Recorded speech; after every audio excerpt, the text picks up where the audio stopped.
The queen of the board, Sukhinder, Singh, Cassidy, welcome. So glad to have you here. Thank you so much for having me. For those who do not know, Sukhinder is an incredible board leader, angel investor. Some companies include Ericsson, Stitch Fix, Urban Outfitters, TripAdvisor, The Real, the list goes on. Recently, she was running as president StubHub and on the exec leadership team of eBay. She is also the founder of The Board List, which is this incredible community designed to help spotlight leaders, find exceptional women leaders for board positions. So want to get into this idea of possibility, which is what your new book is all about. But before doing that, so much of the work we do at Build is about tranching into spaces and places that we otherwise don't have access, kicking down those doors. So the boardroom is really one of those places. It's, akin to kind of the Wizard of Oz, what goes on up there. Would love to start there. We've got less than 11% of women in private board positions currently. If a woman wanted to join a board, what would be the benefit to her in doing something like that, and what would be the steps to get there? We know the business case, we know that diversity is important, representation is important. For someone who's thinking about that right now, why would you say that it might be meaningful for them, and what would that look like as a process? Sure. So first and foremost, when most people think about joining boards, women or men, the primary reason is to contribute your kind of skills and experience in a new way, in a highly leverageable way, right? As a thought leader, not as an operator, but as a thought leader on some dimension of your experience that another company could really use. And the benefit for you is obviously being among a group of leaders that are trying to help guide a company and help it think about new things. And it probably makes you, and undoubtedly makes you, a better executive or leader yourself, because when you're acting as sort of a thought partner, confidant, a thought leader to another CEO and amongst a group of peers, you kind of learn by osmosis what you might need to do better in managing your own board or your own company. It's a diversification of your own skill set and learning while contributing your knowledge to others. So that's why. The process to getting to the boardroom is often opaque. That's one of the reasons I started the board list, which is many people say, well, there are not enough great and qualified women or people of color to serve on boards. And we know that that's not true. The question is discoverability. So if you want to serve on a board, number one, for sure, leverage platforms that are new and emerging, like the board list, where you can set up your board profile, be endorsed by great leaders who already serve on boards. That's the best way to get on the board list, is to be recommended. So you can kick off the profile, ask somebody who's great and in the boardroom already to recommend you. And then that surfaces you as a candidate for sort of the hundreds of board searches that come through the board list. But that's not enough, unfortunately, because board searches are very fragmented. They're not searches that are listed anywhere. Some of them are with search firms. Some are a lot are just move through word of mouth. So the best thing you can do is let other people in your network know who sit on boards, who are leaders of their own companies, know that you're looking. Then I think the third thing you need to do, or the second thing you need to do besides third thing, get on the board list, tell everyone is kind of be clear on what you're looking for and what you have to add. So people are like, well, how do I know if I'm meant to serve on a board? I always say to them, well, think about what you are an expert or thought leader at, where you could arguably give great advice to another CEO or to a CEO. If you're not a CEO, that doesn't matter, but you have to be knowledgeable or enough of a thought leader in some dimension that will be valuable to a CEO and a group of his or her peers. So you need to know what your superpower is in terms of your skill, your knowledge base, in what industry. And when people ask you, be able to say hey, this is what I bring to a boardroom, 1, 2, 3, in terms of things that you excel at as a thought leader. And what can someone expect to get paid? I'm sure there's a range, but if you were to get on a board? Well, on private boards, it's largely all equity. That's over your board term, which could be anywhere from 2 to 4 years. Typically, you with a private company, you can negotiate the term. And then obviously, as a company gets closer to going public, they may offer you some cash. By the time you're public, you are required to offer board members, you're required to offer them competitive pay. Cash compensation and equity compensation at a public board are not only relatively transparent, they're in somebody's S1, what they pay others, so you know what you'll get. They also are within a pretty tight range. Then it comes down to sort of what cash the company's willing to pay versus equity, but it's most often a combination.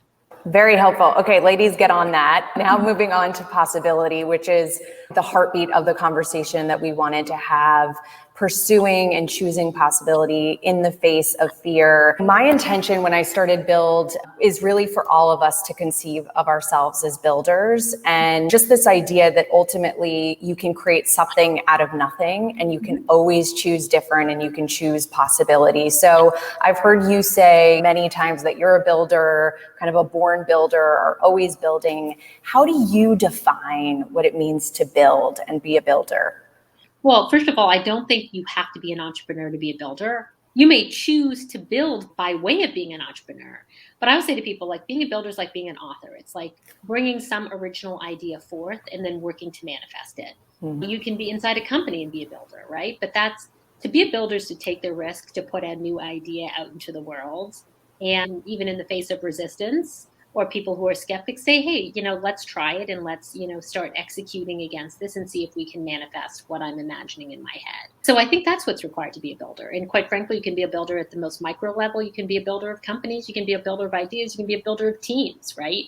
But it all starts with this idea that, well, it's worth speaking a new idea, and then literally getting into the virtuous cycle of taking the little actions that help manifest it. And they're often little, by the way. They're all incremental movements, right, towards building something.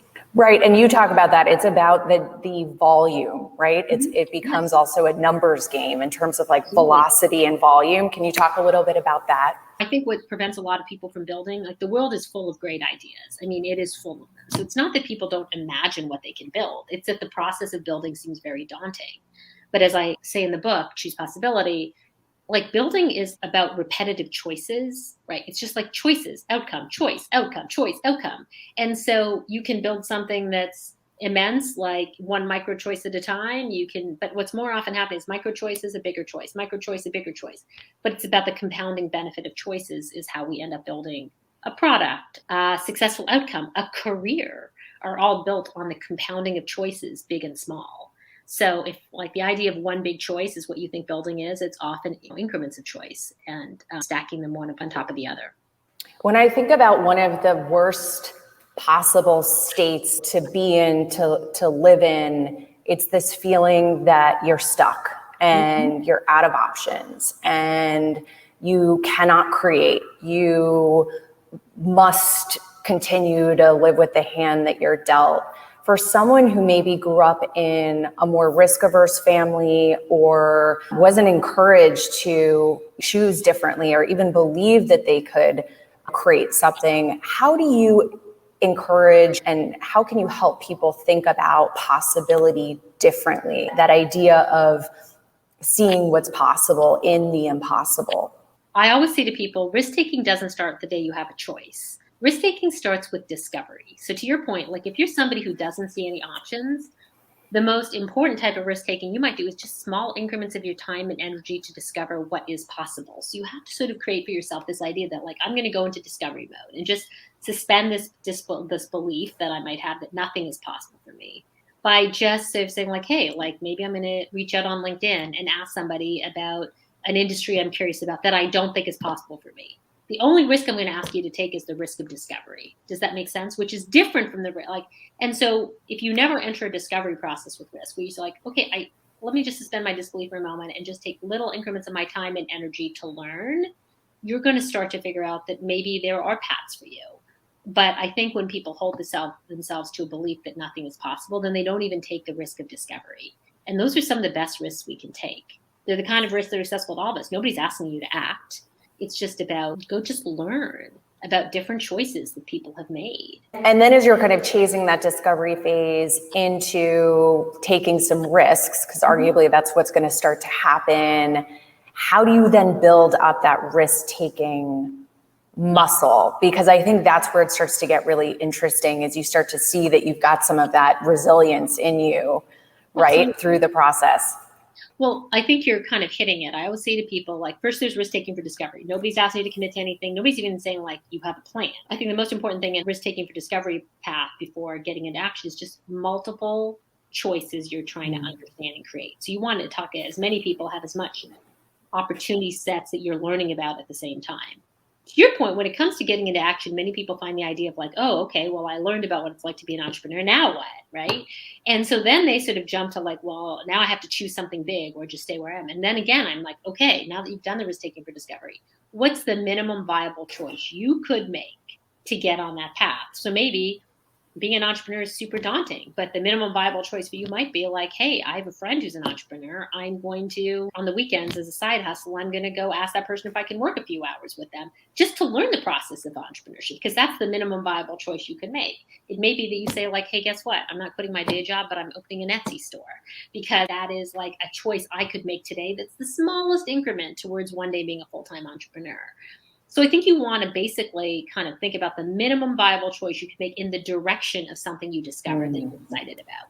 Nobody's going to ask you more than that, right? It's the MVC. As you're thinking about those stable choices that are more predictable, might have more predictable outcomes relative to those moonshots and those really big, I'm going to go for something that is outsized, but also has the potential for outsized returns. How should someone be thinking about energy, focus? How do you manage those things?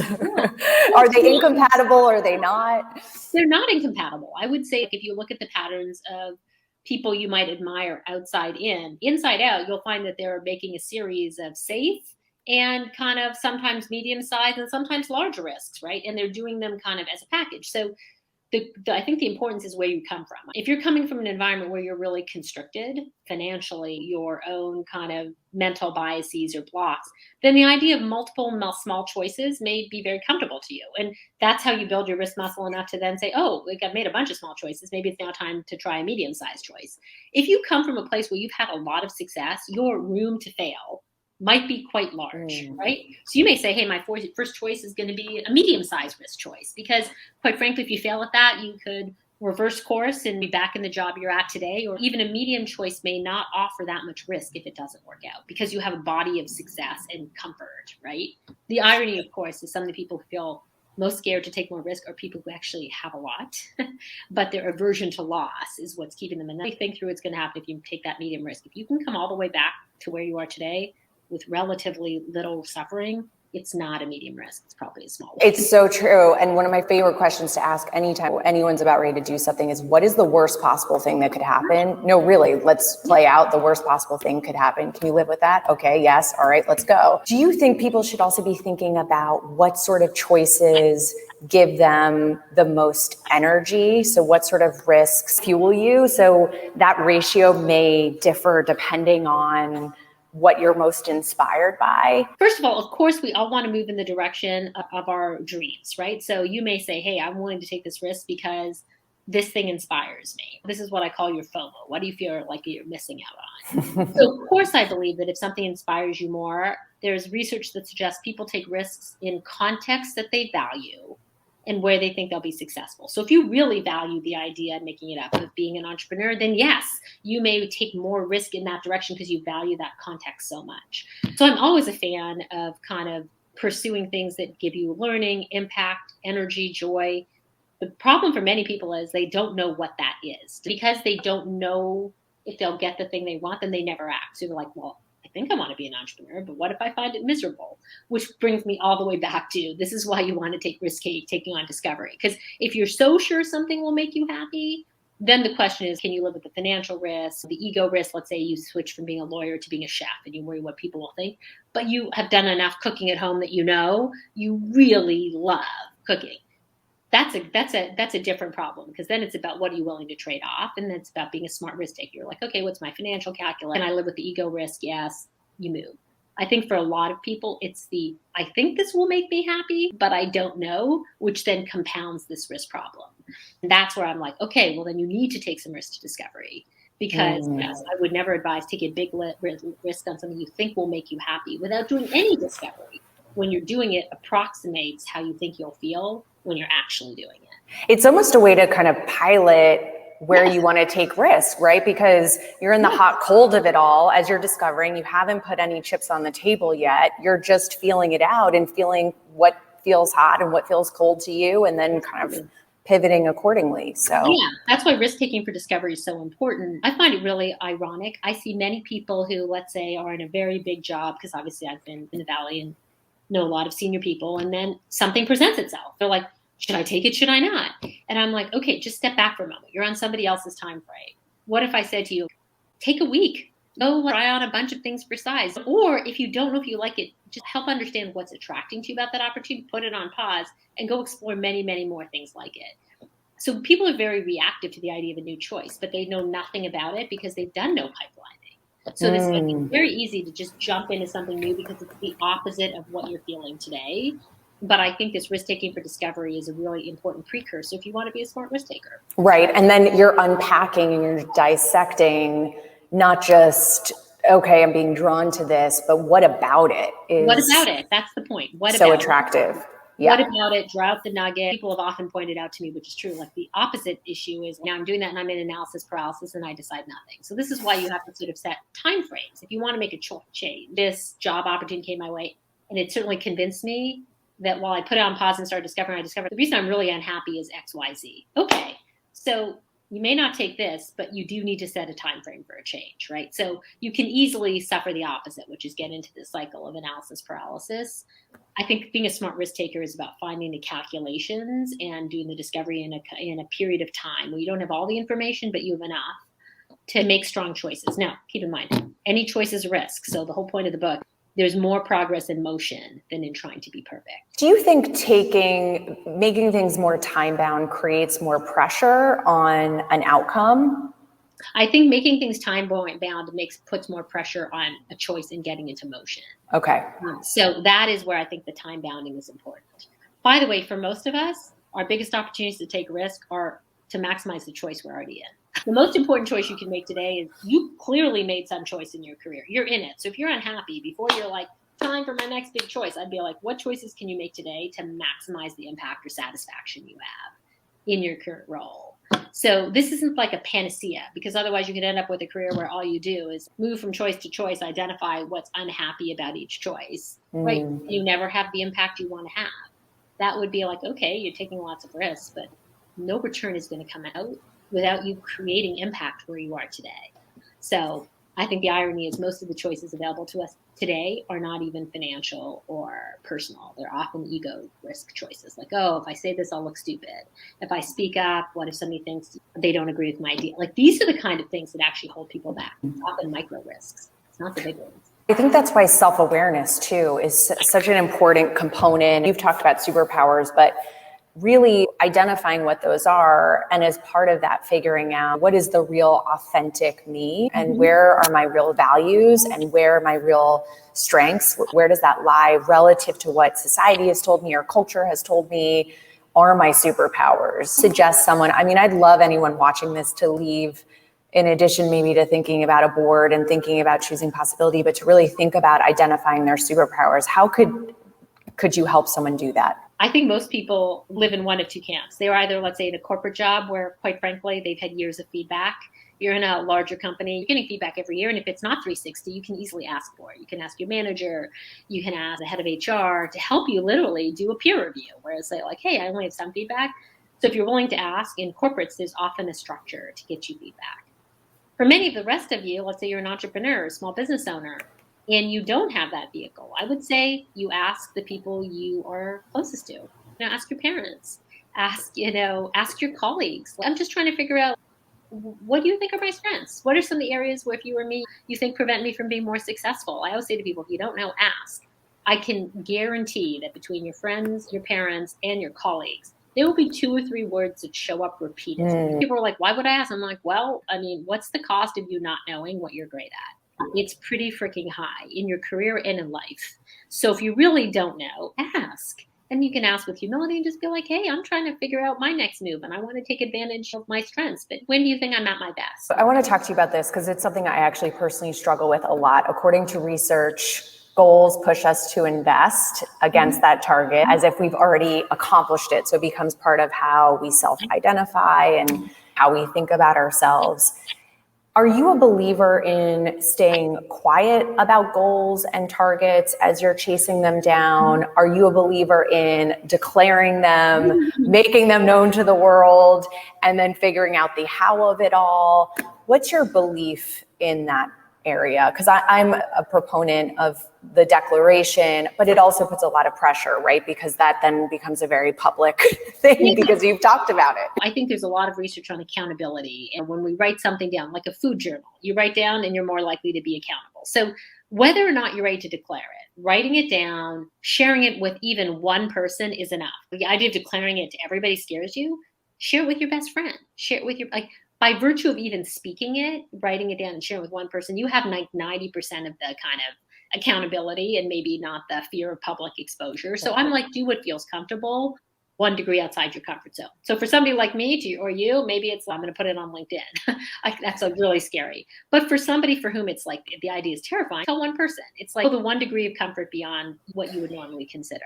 So I don't think you have to sort of risk it all, but I think you have to risk something to create accountability. If you were to give one piece of advice, just to kind of close us out here, on how to take risks repetitively, systematically, what would it be?